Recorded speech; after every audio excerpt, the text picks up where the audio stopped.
어, 여호수아와 이스라엘은 이제 가나안 남부와 중부 지역을 모두 점령하였습니다. 그리고 이제 오늘은 가나안 북부를 점령하기 위한 싸움이 시작됩니다. 오늘 보면 가나안 북부 역시 하솔 왕을 중심으로 연합군이 결성이 되고 있습니다. 오늘 4절 말씀 보면 그들이 그 모든 군대를 거느리고 나왔으니 백성이 많아 해변에 수많은 모래 같고 말과 병거도 심히 많았으며 이 왕들이 모두 모여 나와서 이스라엘과 싸우려고 메론 물가에 함께 진쳤더라. 그 동맹군의 수가 얼마나 많은지, 그 북부가 지금 연합하고 있죠. 그 동맹군의 수가 얼마나 많은지 해변의 수많은 모래와 같았대요. 이것은 인간적인 관점에서 볼 때 도저히 이길 수 없는 모습이었다는 것을 강조하는 표현입니다. 도저히 이길 수 없는 적들의 세력을 강조하는 표현입니다. 더 나아가 사람만 많은 것이 아니라 말과 병거도 심히 많았다고 합니다. 말과 병거는 당대 최고로 발달한 무기 기술입니다. 그러니까 최강의 군사력을 그들이 보유했다는 거예요. 여호수아와 이스라엘이 이 광경을 목격하게 되었을 때 어땠을 것 같으십니까? 아마도 그 자리에서 얼어붙었을 거예요. 죄송하지만 히타 좀 커주실 수 있겠습니까? 네, 죄송합니다. 공기가 너무 무거워진 것 같아서 잠깐 부탁을 드렸습니다. 아마도 이러한 그 수많은 모래와 같이 많은 사람들을 봤을 때, 그리고 수많은 병거와 말을 보았을 때 그것들이 진쳤대요.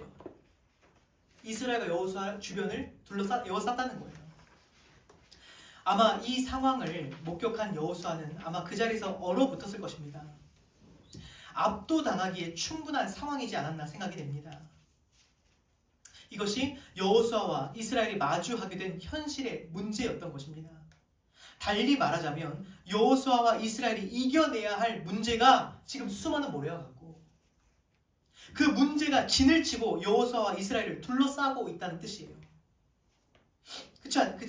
그렇지 않겠습니까? 여호수아 입장에서 수많은 이 병거들은 헤쳐나가야 할 장애물이고 문제들이에요.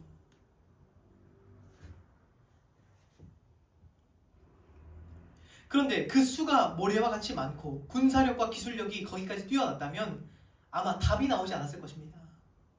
어떻게 해야 되지? 우리가 살아가다 보면 그럴 때가 있지 않습니까? 현실의 문제가 엎친 데 덮쳐요.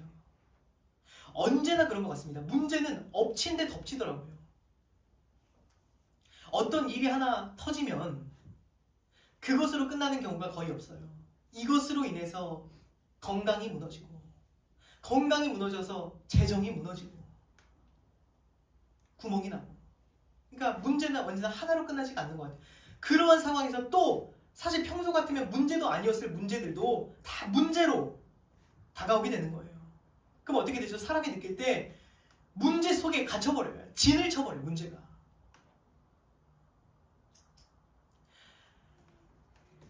그 문제가 나를 사방으로 에워싸서 길이 막힌 것 같고, 때로는 그 문제가 너무 커 보여서 그 문제가 그냥 내 세상이 돼버려요. 문제 자체가 내 세상인 거예요, 그냥. 상황에 그렇게 압도를 당해버릴 때가 있지 않습니까? 이러한 상황 속에서, 현실의 문제 속에서 우리는 어떻게 이것을 이겨내고 극복할 수 있는 것일까요? 우리 한번 오늘은 이 말씀을 토대로 한번 이 문제를 헤쳐나가 보도록 하겠습니다. 6절부터 9절 말씀 우리 한번 읽어보겠습니다. 6절부터 9절까지의 말씀 함께 읽겠습니다. 시작. 여호와께서 여호수아에게 이르시되 그들로 말미암아 두려워하지 말라.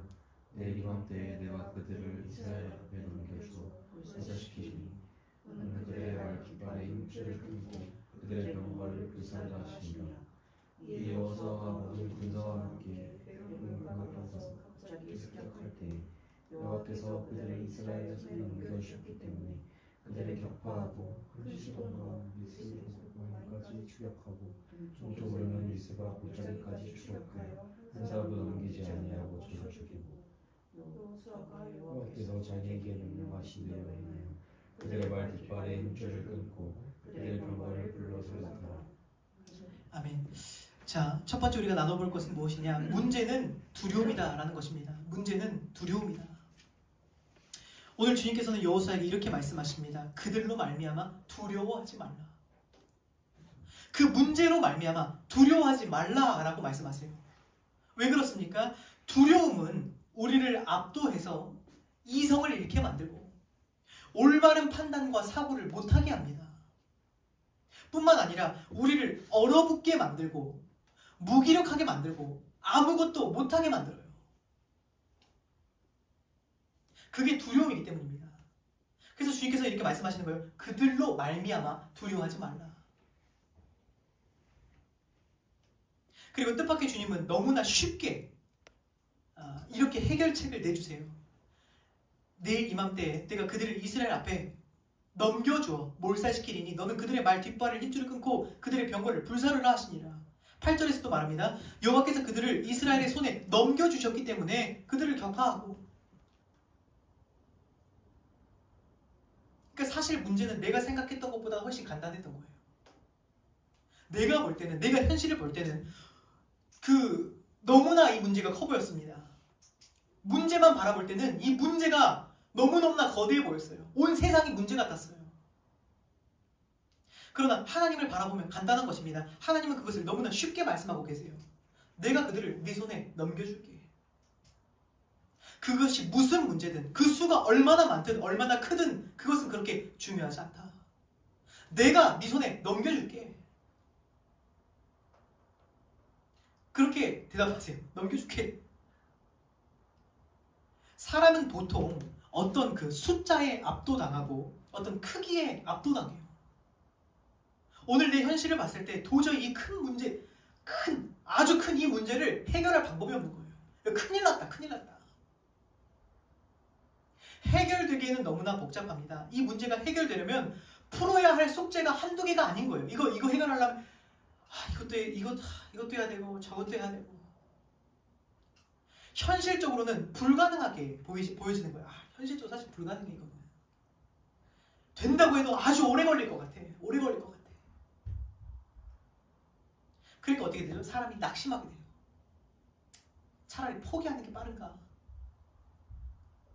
이건 도저히 해결 방법이 없을 거야. 빠져나갈 길은 없을 거야.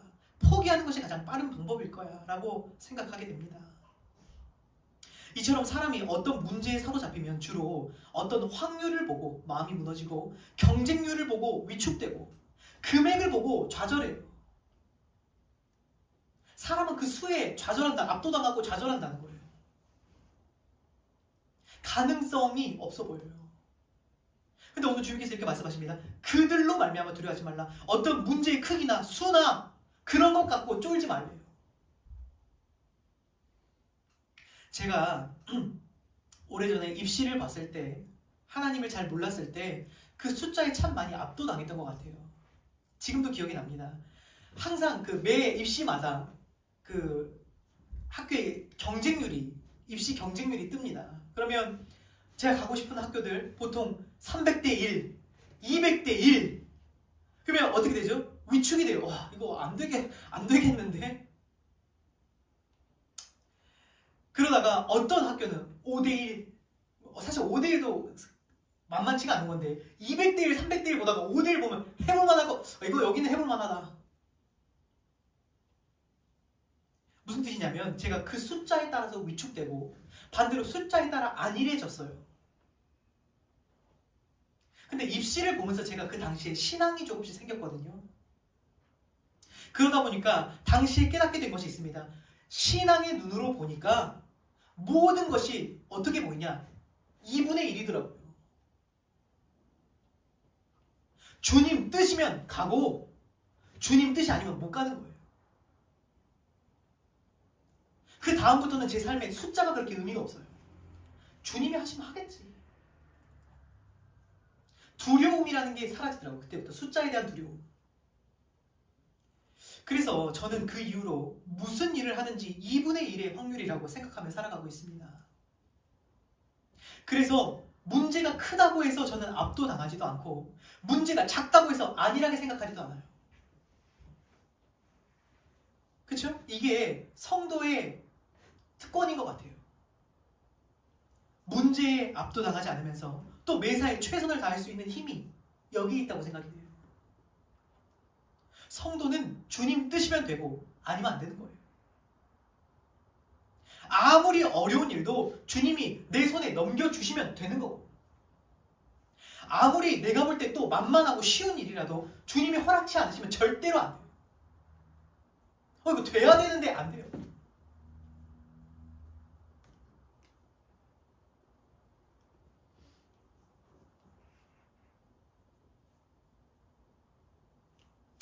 그렇습니다. 문제의 크기가 아니라 우리의 문제는 하나님의 뜻이냐 그렇지 않냐, 오직 그것만이 문제라는 것입니다. 뿐만 아니라 주님 뜻이 만약 주지 않으시는 것이라면 주지 않는 것이 좋은 것이기 때문에 주지 않으시는 거예요. 그분 뜻이 망하는 것이라면 망하는 것도 유익입니다. 그 길이 막히는 것도 유익이에요. 주님 뜻 안에 있으면 죽는 것도 유익하다고 하지 않습니까? 그럼 뭐가 두렵겠습니까? 죽는 것도 유익이라는데. 오늘 여호수아와 이스라엘 백성들이 가나안을 점령하는 것은 주님의 뜻이었어요. 그러니까 주시는 거예요, 그냥. 또 한 가지 여기서 눈여겨볼 것이 한 가지 있습니다. 주님께서 이렇게 말씀하시는 것을 우리는 보게 됩니다. 내일 이맘때에 내가 그들을 이스라엘 앞에 넘겨주겠대요. 이맘때에. 주님의 뜻도 있고 뭐가 있다고요? 주님께서 주시는 때도 있대요. 그러니까 우리에게 만약 주님이 오늘 우리에게 뭔가를 허락치 않으신다면 주님의 뜻이 아니거나 혹은 때가 아니거나요. 아직은 때가 아니거나 아니면 주님 뜻이 아니거나. 그러면 우리는 어떻게 합니까? 주님의 뜻을 구하고 때를 기다리면 되는 거예요. 여시면 가면 되고 닫혀있으면 기다리면 됩니다. 이것이 그 어떤 문제 앞에서 성도가 두려워하지 않아도 되는 이유인 것입니다. 문제 자체에 압도당하지 않을 수 있는 이유인 거예요. 주님의 선하신 뜻과 완벽한 때를 신뢰하면 돼요. 여러분은 오늘 어떤 문제 앞에서 혹시 두려워 떨고 있으십니까? 어떠한 문제의 크기에 혹은 그 수에 확률에 압도당해 있지는 않으시냐 한번 돌아볼 수 있으면 좋겠습니다. 오늘 주님께서는 우리에게 이렇게 말씀하십니다. 그들로 말미암아 두려워하지 말라. 그런 걸로 두려워하지 마. 내가 너의 하나님이야. 내가 너의 하나님. 주님이 우리 하나님인데 뭐가 두렵습니까? 문제가 아니에요. 문제를 두려워하는 것이 문제예요. 문제 그 자체는 문제가 아니에요. 문제를 두려워하는 게 문제예요. 문제가 크든 작든 주님께서 손에 넘겨주면 끝나는 것인데 문제는 뭐냐? 두려워서 우리가 얼어붙어 버리면, 두려워서 아무것도 못해버리면, 무기력해져 버리면 주님이 넘겨주셔도 취할 수가 없어요. 여러분, 이스라엘이 언제부터 군사력으로 싸웠겠습니까? 여리고 성도, 우리가 봤죠? 여리고 성도 주님이 주셨고 아이 성도 주님이 그냥 주신 거예요. 우리도 마찬가지입니다. 우리가 언제부터 우리 힘으로 싸워왔습니까? 우리는 신뢰로 싸우는 거예요. 믿음으로 싸우는 거예요. 주의 선하심을 신뢰함으로 싸우는 거예요. 저와 여러분이 오늘 문제와 상황에 압도당하는 것이 아니라 주님께만 압도당하시는 축복이 있기를 간절히 소망합니다. 우리 10절에서 15절 말씀 함께 읽겠습니다. 10절에서 15절 함께 읽겠습니다. 시작. 다시 한번 하겠습니다. 괜찮습니다. 10절에서 15절까지 한번 읽겠습니다. 시작. 하솔은 본래 그 모든 나라의 머리였더니 그때 여호수아가 돌아와서 하솔을 취하고 그 왕을 칼날로 쳐 죽이고 그 가운데 모든 사람을 칼날로 쳐서 진멸하여 호흡이 있는 자는 하나도 남기지 아니하였고 또 하솔을 불로 살랐고 여호수아가 그 왕들의 모든 성읍과 그 모든 왕을 붙잡아 칼날로 쳐서 진멸하여 바쳤으니 여호와의 종 모세가 명령한 것과 같이 하였으되 여호수아가 하솔만 불살랐고 산 위에 세운 성읍들은 이스라엘이 불사르지 아니하였으며 이 성읍들의 모든 재물과 가축은 이스라엘 자손들이 탈취하고 모든 사람은 칼날로 쳐서 멸하여 호흡이 있는 자는 하나도 남기지 아니하였으니 여호와께서 그의 종 모세에게 명령하신 것을 모세는 여호수아에게 명령하였고 여호수아는 그대로 행하여 여호와께서 모세에게 명하신 명하신 모든 것을 하나도 행하지 아니한 것이 없었더라. 자, 첫 번째 뭐였죠? 문제는 두려움이라고 했어요. 두 번째 읽겠습니다. 문제는 불순종이다. 문제는 불순종이다. 여호수아와 이스라엘은 모조리 진멸하기 시작했다고 합니다. 15절에 보면 여호와께서 그의 종 모세에게 명령하신 것을 모세는 여호수아에게 명령하였고 여호수아는 그대로 행하여 여호와께서 모세에게 명하신 모든 것을 하나도 행하지 않은 것이 없었대요. 하나도 행하지 않은 것이 없었다. 완전히 여호수아가 순종했다는 것을 오늘 이야기해주고 있습니다. 여러분, 사실 많은 경우 우리는 상황에 굴복하여 순종하지 못할 때가 너무나 많지 않나 생각이 돼요. 왜 그렇습니까? 앞서 문제는 우리를 두렵게 만들고 두려움은 우리로 하여금 바른 판단을 못하게 한다고 했어요. 그래서 굴복해서는 안 되는 것에 굴복하고 불순종하는 거예요. 예를 들겠습니다. 문제가 생겨서 문제가 터졌어요. 시간이 없으면 경건 생활부터 포기하고 건강이 안 좋아지면 예배부터 내려놓고 재정이 어려우면 헌금부터 도둑질하고 남들을 도왔던 구제의 손길부터 끊어버려요.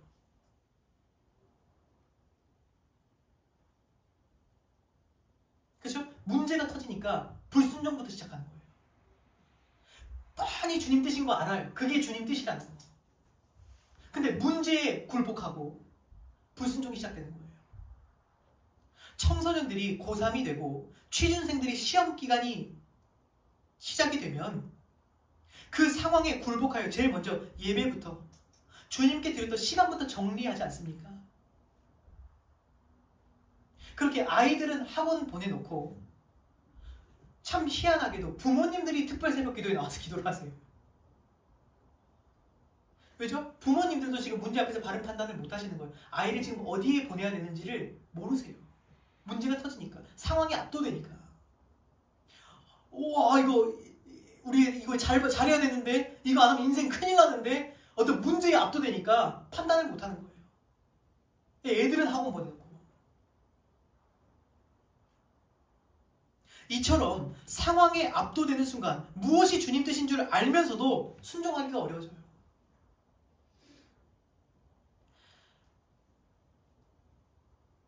그런데 여호수아는 거침없이 하나님의 뜻에 순종해 나가는 것을 볼 수 있습니다. 여러분, 사실 기억하시기 바랍니다. 상황은 그 자체가 문제가 아닌 것 같아요. 그 상황으로 인해 하나님의 말씀에 순종하지 못하게 될 때, 그래서 하나님과 나 사이에 문제가 생길 때, 그때 비로소 그 상황은 진짜 문제가 되기 시작하는 거예요. 그렇죠? 문제 자체는 처음부터 문제가 아니었을 수 있어요. 근데 그 문제로 인해서 불순종하게 되고 하나님과 나 사이의 관계가 삐걱거리기 시작하고, 그럼 그게 진짜 문제예요. 여호수아가 끝까지 순종했다는 것은 끝까지 하나님을 주인으로 섬기고 모셨다는 뜻 아니겠습니까? 그렇죠? 끝까지 순종했대요. 끝까지 하나님이 주인이었다는 거예요.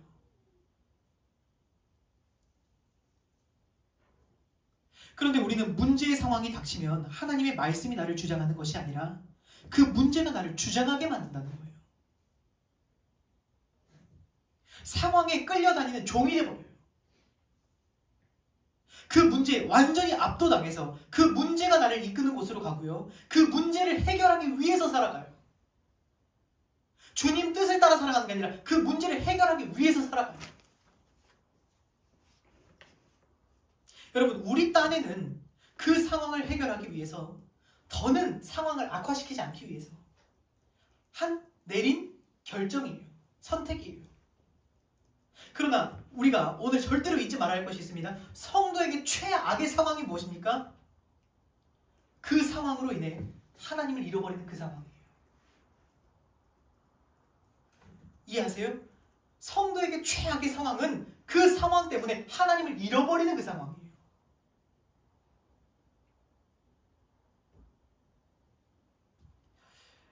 요즘 제가 요즘 전체적으로 사회가, 경제가 어렵다 보니까 우리 주변에서 그런 것들이 참 많이 일어나는 것 같습니다. 권고사직, 희망퇴직이라는 것들 참 많이 일어나더라고요. 회사에서 상황이 어려워지면 제일 먼저 정리되는 직원의 자리가 있잖아요. 참 사실 그 자리는 참 비참해요. 회사 입장에서는 가장 부담스러운 자리 혹은 불필요한 자리부터 정리를 할 수밖에 없는 것입니다. 그렇죠? 이익을 남겨야 되는데 상황이 어려워지니까 그러면 가장 먼저 불필요한 자리부터 다이어트를 시작하는 거예요. 근데 우리가 문제가 터지면 주님부터 정리하고 있어요. 만약 그렇다면요. 그것은 주님 어떠한 신앙 고백과 같죠? 주님이 나에게는 가장 부담스럽고 불필요한 존재라는 거예요. 주님이 가장 저에게는 그동안 부담스러웠고 사치스러웠고 불필요한 자리였습니다. 지금 제가 상황이 많이 안 좋습니다. 제가 여유가 많이 없습니다. 그러니 오늘부터 제 삶에서 잠시 나가주시면 좋을 것 같아요. 당분간은 제가 순종해 드릴 수가 없습니다. 상황이 조금 나아지면 연락 다시 드리겠습니다. 하고 주님을 정리해버려요. 여러분, 하나님을 그렇게 비참하게 하는 인생이라면 어떻게 승리가 있을 수 있겠어요? 그 인생이 어떻게 승리하겠습니까? 백전백패인 거예요. 여호수아는 하나님을 제일 먼저 정리해야 할 불필요한 대상으로 여기지 않았고요. 모든 것을 잃어버리는 한이 있더라도 목숨을 걸고 끝까지 지켜야 할 가장 중요한 분으로 여겨드렸다는 거예요. 끝까지 그대로 순종하니라. 하나님을 존귀하게 해드렸다는 뜻이에요. 그렇죠? 끝까지 그 죽음의 문턱에서 끝까지 그대로 다 행하였더라. 주님을 영화롭게 해드린 것입니다. 모든 것을 그대로 행하여 하나도 행하지 아니한 것이 없었대요. 아마도 이러한 신앙 고백이지 않나 싶습니다. 여호수아에게 최악의 상황은 불순종으로 인해 하나님을 잃어버리는 상황이었기 때문이에요. 차라리 죽는 게 낫지. 차라리 순종하다 죽는 게 낫지. 불순종하다 하나님 잃어버리는 것보다는 그게 낫습니다. 그래서 끝까지 순종했대요. 여러분, 이것이 예배자의 삶이 아니겠습니까? 이러한 삶이 어떻게 패배가 있을 수 있겠어요? 따라서 우리의 문제는 이 문제를 어떻게 해결할 것인가가 아닙니다. 우리의 싸움은 어떤 싸움이냐? 문제와의 싸움이 아니라 이 문제 가운데서, 이 상황 가운데에서 문제는 터졌는데 그럼 이 문제 가운데서 어떻게 해야 되냐? 어떻게 순종할 수 있을까요? 그러니까 이 문제를 어떻게 해결할 수 있을까가 아니라 이 문제 속에서 어떻게 순종할 수 있을까? 이것이 성도의 싸움이라는 거예요. 어떻게 끝까지 그 말씀을 지켜낼 것인가가 우리의 싸움이에요.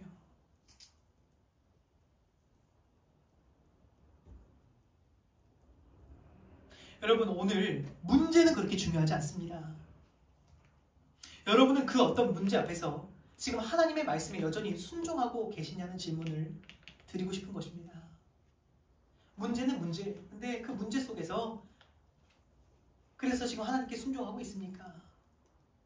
아니면 다 내려놓고 문제와 상황에 굴복하여 이리저리 끌려다니고 계십니까?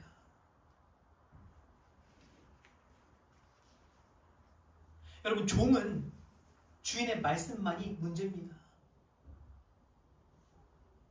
다른 사람의 말은 그 종에게 별로 그렇게 문제가 되지 않아요. 종에게 문제는 뭐죠? 하나님 말씀이에요. 여러분, 오늘 어떤 상황 속에서 어떠한 문제 앞에서 지금 어디서부터 손대야 될지 모르는 상황에 놓여 계시다면 오늘 저는 이 말씀이 여러분의 짐을 가볍게 해줄 거라고 확신해요. 그 문제를 여러분의 손으로 풀려고 하지 마시고 먼저 말씀에 순종하시기 바랍니다. 이것만 해결하고 주님 찾아뵙겠습니다가 아닙니다. 주님께 먼저 나아가시기 바랍니다. 주님께서 우리의 삶에 가장 기본적으로 요구하시는 것들이 있잖아요.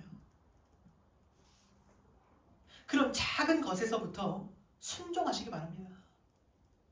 거기서부터 하나둘씩 정리가 되기 시작할 거예요. 자, 마지막으로 16절에서 20절 말씀을 한 번 더 읽어보겠습니다. 16절에서 20절 말씀 읽겠습니다. 시작. 여호수아가 이같이 그 온 땅 곧 선지와 온 내겝과 그 온 땅과 평지와 나라와 이스라엘 산지와 평지를 점령하였으니 고셀로 올라가는 한락산에서부터 해변산 아래 내려가는 골짜기에 발까지 그들의 왕들을 모두 잡아 쳐 죽였으며 여호수아가 그 모든 왕들과 싸운 지가 오랫동안이라. 기브온 주민 히위 족속에는 이스라엘 자손과 화친한 성읍이 하나도 없고 이스라엘 자손이 싸워서 다 점령하였으니 그들의 마음이 완악하여 이스라엘을 대적하여 싸워온 것은 여호와께서 그리하게 하신 것이라. 그들을 진멸하게 하여 치게 하여 은혜를 입지 못하게 하시고 여호와께서 모세에게 명령하신 대로 그들을 멸하심이다. 세 번째는 문제는 완악함이다입니다. 문제는 완악함이다. 오늘 말씀은 기브온 주민 히위 족속 외에는 이스라엘 자손과 화친한 성읍이 하나도 없었다고 말합니다. 그래서 이스라엘 자손이 싸워서 모두 다 점령했대요. 또 그들의 마음이 완악하여 이스라엘을 대적하여 싸우러 온 것은 여호와께서 그렇게 하신 것이라고 말씀하고 있습니다. 그들을 대적하게 하신 것은 여호와께서 그리 하신 거래요. 오늘 우리에게 일어난 문제는 재수 없어서 생긴 문제가 아니에요. 여호와께서 그리 하게 하신 것이래요. 믿으십니까? 우리 입장에서는 이해할 수 없는 일이라 할지라도 하나님 편에서 그 일을 허락하셨기 때문에 일어난 일이래요. 여러분, 주님의 통치를 벗어난 일은 이 땅에 하나도 없어요. 주님이 허락치 않으시면 참새 한 마리도 땅에 안 떨어진대요. 근데 오늘 그 일이 일어났다? 주님이 허락하신 거예요. 주님의 통치를 벗어난 일은 이 땅에 없습니다. 모든 것이 선하신 하나님의 손 아래, 통치 아래에 있어요. 아무렇게나 무작위로 일어나는 일이 아니라는 것입니다. 여러분, 이것이 얼마나 감사한 일입니까? 우리 삶에 일어나는 모든 일들이 그냥 운이 없어서 아무렇게나 무작위로 랜덤으로 일어나는 일이라면 우리 두려워서 못 살아요. 이 땅에 만약 신이 악한 왕이라 오늘 기분 나빠서 치고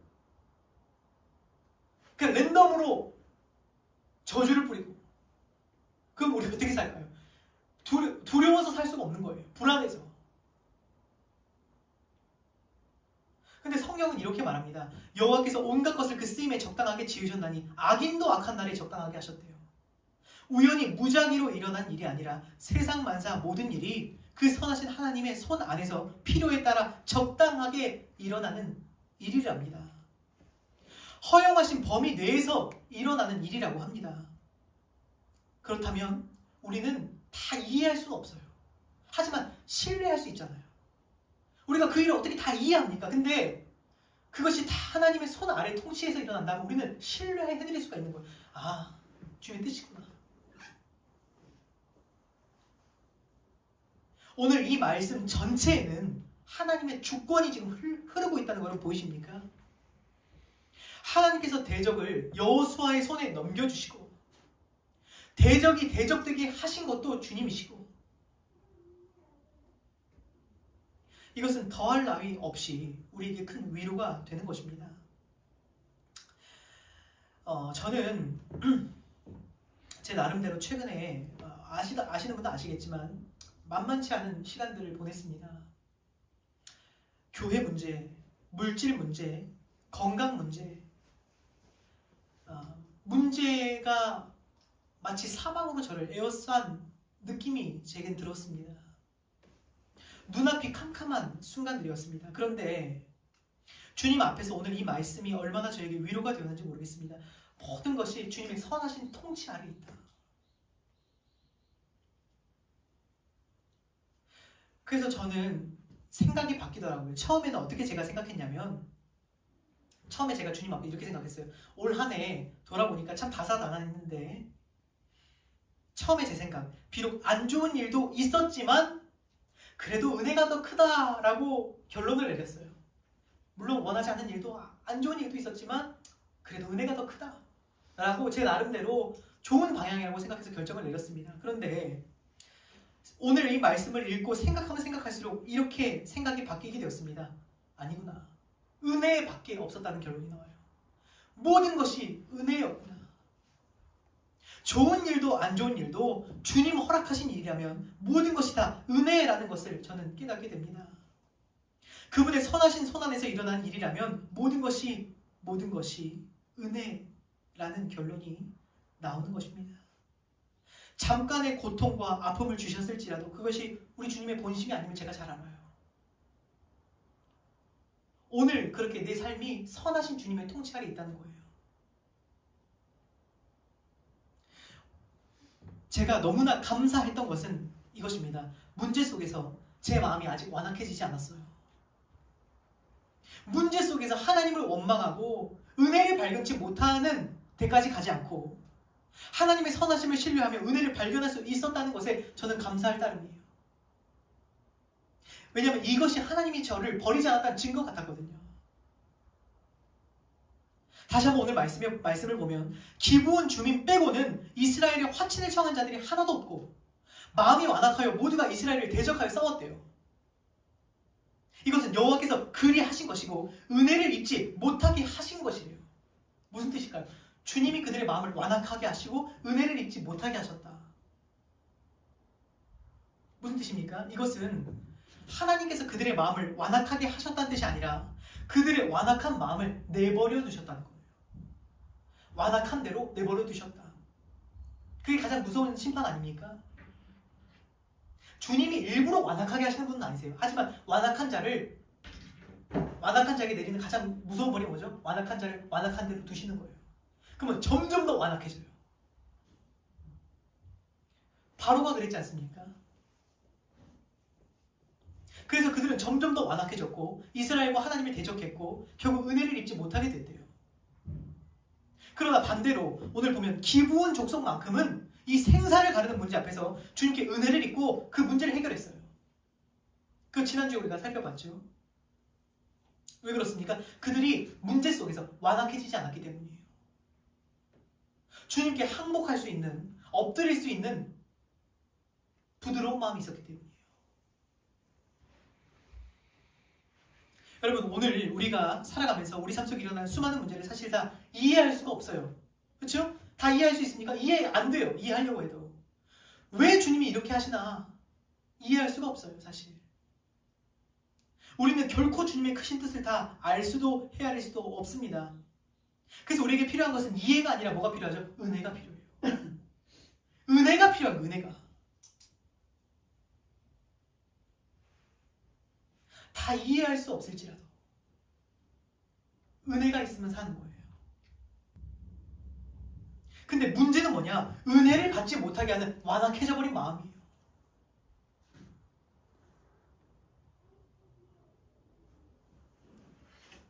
진짜 문제는 무엇입니까? 문제 속에서 완악해져 버린 마음입니다. 문제 속에 있다가 은혜를 받을 수 없게 된 강팍한 마음입니다. 더 이상 은혜를 발견하지 못하게 하는 우리의 완고함입니다. 순종할 수 없게 만드는 우리의 완고함입니다. 하나님의 선하심을 신뢰하지 못하는 바로 그 굳은 마음이 문제라는 거예요. 문제 속에 있어도 은혜를 발견할 수 있으면 살 수 있습니다.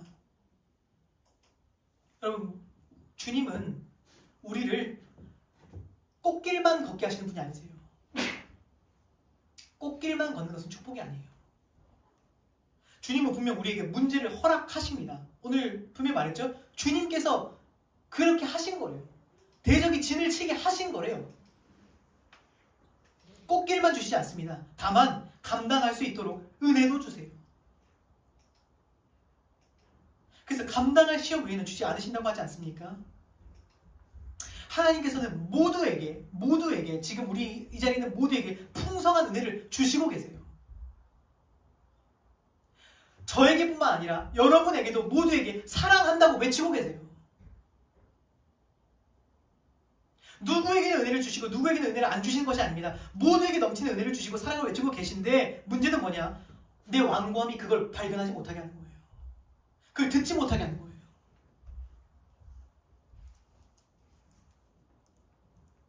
여러분, 문제 속에서 은혜를 발견할 수 없는 완악함이 우리 안에 형성되잖아요. 그러면 그 사람은 은혜를 주님이 안 주셔서 죽는 게 아니에요. 자기 완악함 때문에 스스로 말라 죽는 거예요. 은혜를 주셔도 못 보니까, 들을 수가 없으니까.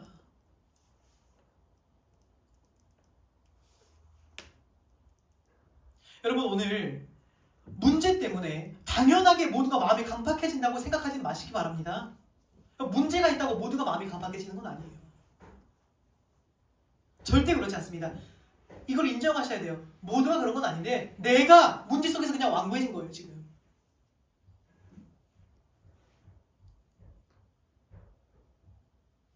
더 이상 문제 속에 있다 보니까 십자가 사랑 감사한지도 모르겠고 마음은 점점 냉랭해지고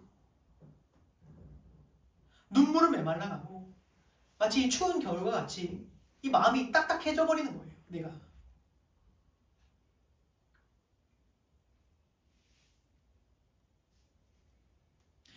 오늘 그 완고함이야말로 우리가 해결해야 할 진짜 문제인 거예요. 문제가 해결되면 내 완고함도 풀릴 거라고 생각하지 마시기 바랍니다. 내 완고함 때문에 지금 문제가 안 풀리고 있을 뿐이에요. 왜냐면 은혜가 없으니까 지금.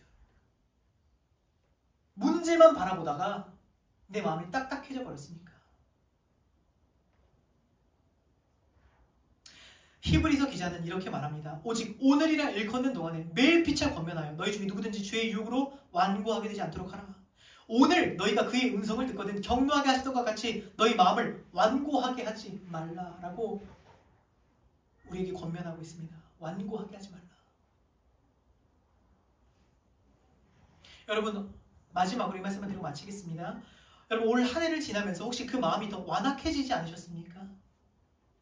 해가 지날수록 그 마음이 점점 더 부드러워지는 것이 아니라 점점 더 완고해지고 강팍해지고 완악해지고 있지는 않으신지 한번 돌아보시길 원합니다. 하나님의 선하심이 아니라 하나님을 향한 원망과 오해만 깊어져가고 있지는 않으신지 한번 또 돌아볼 수 있었으면 좋겠습니다. 여러분 은혜 없이 어떻게 사시렵니까? 은혜 없이 여러분 어떻게 사시려고 하십니까? 오늘 주님 앞에서 기브온 족속과 같이 겸손히 엎드리시면 살 수 있어요. 올해가 가기 전에 돌이키시기 바랍니다. 주님, 나 은혜 없이는 살 수 없습니다. 라는 고백을 올려드릴 수 있으면 아직은 괜찮은 거예요. 주님, 나 은혜 없이 살 수 없어요. 아직 주님 앞에 엎드릴 수 있는 마음만 있으면 살 수 있대요.